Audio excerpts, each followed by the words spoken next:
Hello friends, blessings to you. Welcome to the David Caldicott audio experience. Welcome friends. You may notice that my voice and my energy has shifted to what it normally is. This is as a result of being in day 2 of a ceremony in the Caldicott Method. And during the second day of our immersion experiences, this is the kind of vibe that we live in and communicate with each other in.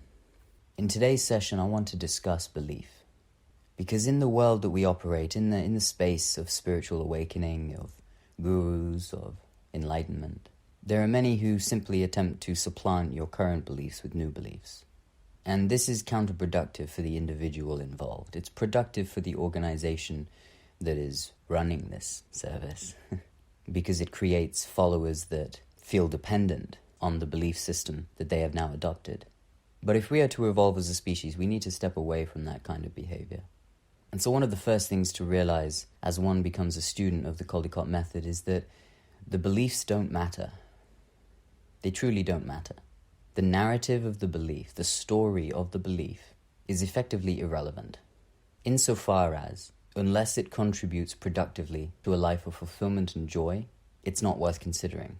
And further, even if it is an immensely positive and empowering belief, it is a complete waste of energy, time, and compassion to argue or debate with anybody else about the belief. The belief serves you. That's good enough. And you can talk about your beliefs. But if someone disagrees, you can just breathe and look away. The truth is that our universe is such a complex thing. It's near impossible to get any kind of consensus on any particular belief, story, narrative. And it is a wonder in the age that we live in that we've managed to figure out a few methods, a few tools that allow us to gain some degree of consensus. The scientific method is a good example. By distilling nature down to its simplest parts, the atoms, the forces, we can isolate things such that we can do experiments that are mostly consistent, no matter whether you do the experiment in England or Australia in the 20th century or the 1st century BC. But I say mostly because no matter how much you demonstrate that a theory is valid, you're only ever one experiment away from disproving it. Even a law like F equals ma, force equals mass times acceleration. Sure, that law is wonderful, and there is massive consensus when we are dealing with physical objects that we can see, feel, touch, that are of the same scale of magnitude that we exist in. But as soon as you get down to the atomic level, it falls apart. So if something as fundamental to nature as the force equals mass times acceleration, if something as simple as that still does not have universal consensus, how in the hell would your belief about how the world began, or what good means, or who you're supposed to be, or what your life is supposed to be about, how the hell are you supposed to find any kind of consensus? In the space of memes, in the space of ideas, in the space of the mind, things are so fuzzy and complex and infinitely variable that not only does it not make sense to argue over these things, it is such a waste of energy. And people come to our retreats, and content that I put out there, it attracts a wide variety of people, and we sometimes get people who believe that aliens have come to Earth and contacted humans. We sometimes get people who believe that the bankers are in a secret conspiracy to keep everybody down. There's a lot of people in the spiritual space who have a lot of very interesting beliefs and ideas about the world. And the truth is, it doesn't matter whether they're right or wrong. What matters is the belief serving you? Is the belief contributing to a life of joy and fulfillment for you? Does the belief empower you? Does it give you strength? And usually, with those kinds of beliefs, on the surface it may seem like it empowers you. But as you dig a little deeper, you discover that it's coming from a place of powerlessness, coming from a place of, I do not have authority over my life, and so I am projecting outwards onto a villain that I can blame for the fact that I don't have power over my life. Whether it's aliens, the government, bankers, conservatives, socialists. But again, it's not our job to convince them otherwise. It's not our job to convince them that the aliens aren't here, that the bankers aren't out to get you. It's our job to help them feel safe, because that's the thing. That's the thing that gives rise to all of the quirkiness of human behavior and belief. Not feeling safe. Growing up as a child and being told that the world is a dangerous place and having painful things happen to you when you're surrounded by people who don't know how to handle pain. So they teach you to bottle it up. They teach you to put it aside. They teach you to try to pretend it's not there, instead of embracing and accepting it and crying your way through it. So that pain gets stored up in a muscle, in a tendon, in a joint, in a brain cell, in an organ.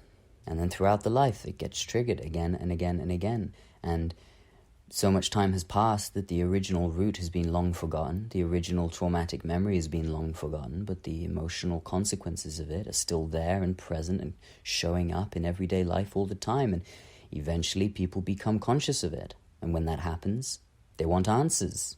Why don't I feel safe? They ask. So they go looking. Who's out to get me?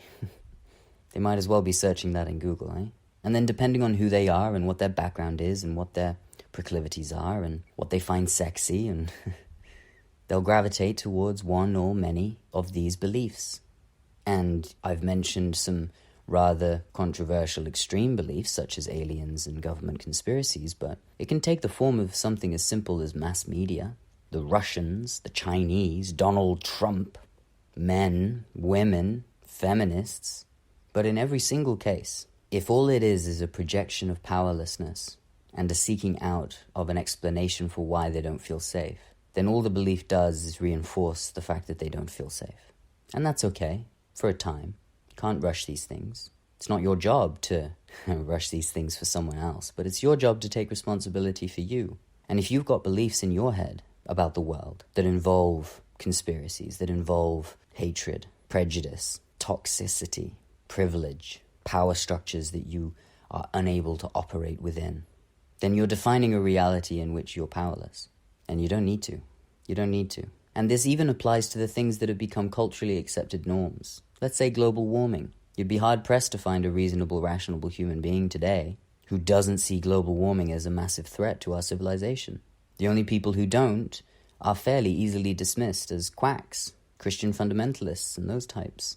People who deny science now. There's no sense in denying science. Science is one of the best things that we've ever come up with, to come up with some kind of consensus. But they reject the science because they feel that the science is infringing on their spiritual beliefs, and that's a fault of the scientists for trying to. Science should not be aimed towards the subjective human experience of spiritual life. And the fact that scientists have tried to disprove God has both alienated many people of faith away from the scientific perspective, and also revealed to those who are awake the insecurities of the scientists themselves, and the deep-rooted feelings of insignificance and lack of meaning that mean that they want to go out of their way to deprive others of their meaning. This is not good. Even if the vast majority of compassionate, sensible, woke human beings, it's hard to deny global warming appears to be happening. And yet you still get to choose whether you have power or not. You still get to choose what your future is going to look like. I've talked in other sessions about how your universe is a unique entity that is wholly independent from every other universe. And when I say every other universe, I mean my universe exists within and from me. I create my universe and you create yours. And they are very different universes. And we resonate on many things. I would bet that in your universe, the law of gravity works in the same way that it does in mine. But there are many universes in which it doesn't.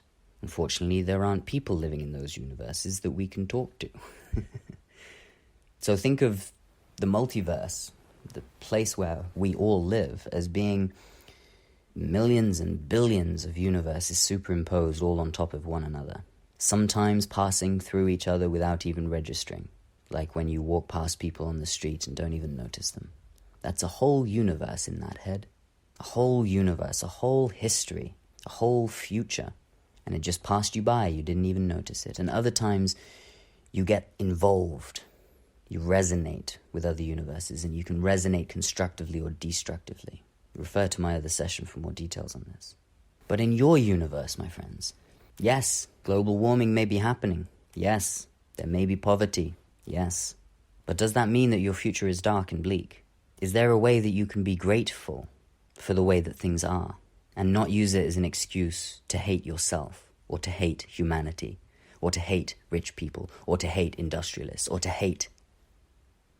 Is there a way that you can see the deforestation of the Amazon, take a deep breath, and say, I suppose this is the way that it was meant to be? And then ask yourself, is this a cause I want to be involved in changing? And if it is a cause that I want to be involved in changing, how do I want to conduct myself when I change it? Do I want to do it through fear and aggression and blaming? Do I want to go on a crusade and invade someone else's universe and tell them that they're wrong and evil and broken? Or do I just want to choose to resonate with the universes in which the deforestation stops?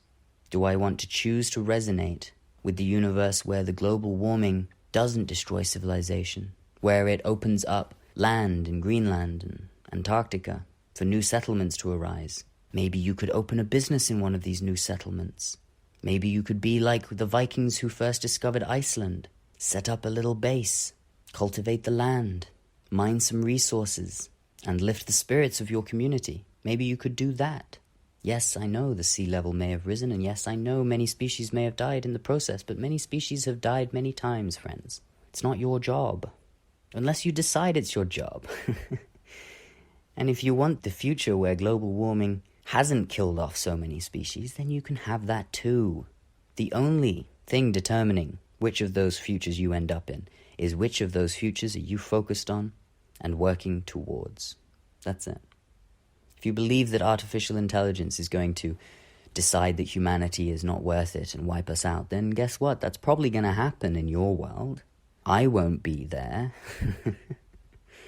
I'll be in the world where the AI is a hive mind that we can tap into, that is full of love, and that feels like a god to us, and that loves us like a god would.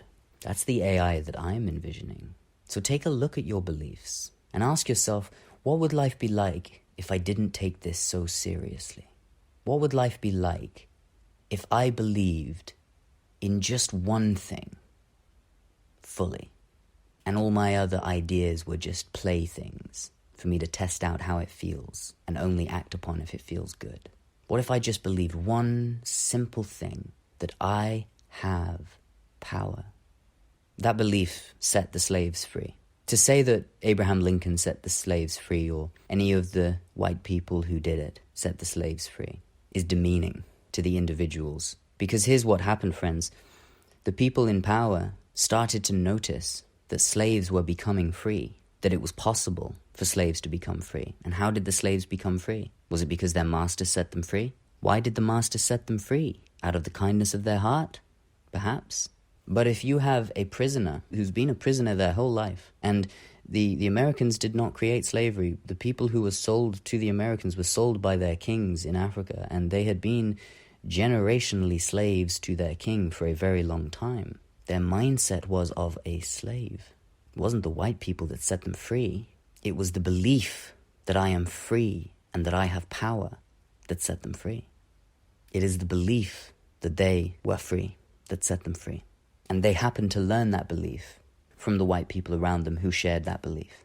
They learned it by osmosis. They looked at the white men and said, these men believe that they are free, and it is so. I cannot see any reason why I cannot believe the same damn thing. If they hadn't have made that shift, then even the most compassionate of slave owners wouldn't have set them free. And if they had, guess what would have happened? They would have become a slave to someone else. They wouldn't have achieved anything. And if a freed slave achieves nothing and contributes nothing to the economy, then clearly the more compassionate thing to do would be to continue to keep the slave.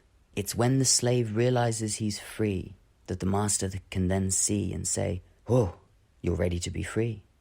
And obviously the sinister, evil, and tyrannical slave masters did not want to see the potential and had their own beliefs and racist judgments that kept them from that. But the first slaves to be freed were freed by good men who were glad to see these people now believing that they were free. And the 20th century is a century of human beings fighting against their own power and blaming others for their lack of power. All of the wars that were fought, all of the civil rights movements, they were all a waking up of human beings saying, Just because I am so does not mean I have less power than you. But it's become a little bit warped, as these things do. When we have equilibrium and it is shaken, it flies back on the opposite side. And now we seem to be in a stage where so many people demand more power and are so hostile towards those who have power. And it's like the slave demanding freedom before they believe that they're free. It can't work. You can't just give someone freedom. You have to take it for yourself. And trust me, there were plenty of slaves who, when the law changed and they were set free, so to speak, they were not yet free. They just became slaves to others. And it takes generations for this to percolate out in culture. But this is a wonder of the modern times, as the internet makes it so much quicker. So power is where it's all at, friends. That is the only belief that is really worth having. I have power. And what is power? Power is the ability to influence oneself and one's environment intentionally, according to one's goals, intentions. Power is not about dominating others. Power is not about manipulating or controlling others. Power is about you. It's about how you handle yourself and your environment. Do you clean up after yourself? Yes, then you have more power. You influence your environment to become more joyful. That is power. Do you have communication and negotiation skills such that you can do deals with people who probably have very different beliefs and opinions to you and probably have very clashing personalities that you would not want to make friends with, but you're able to negotiate and do a deal with so that you both get what you want and each of your universe gets to be a little bit better? Then you have power. And of course I say it's the only belief that you need. But there are other beliefs that are worth having, such as I am free, of course, such as I am present, such as it is good for me to be present. So allow me to expand out. The beliefs that you should desire stem from this belief, this core belief that you have power. Because you have power, you should seek out beliefs that empower you more. Do you like that? I believe that global warming is going to work out okay, and that I'm going to make the most of the situation because I have power. I believe that no matter what has happened in the past, no matter what structures of hierarchies exist, I believe that I will be able to accomplish the goals that I set for myself because I have power. And if you choose to still believe that Bigfoot is out there, then go ahead. As long as you do it from a place of power. And on that note, friends, thank you for joining me here in this moment. Thank you for connecting with me on this level. I wish you all the blessings in the world. Never forget your power. Go in peace.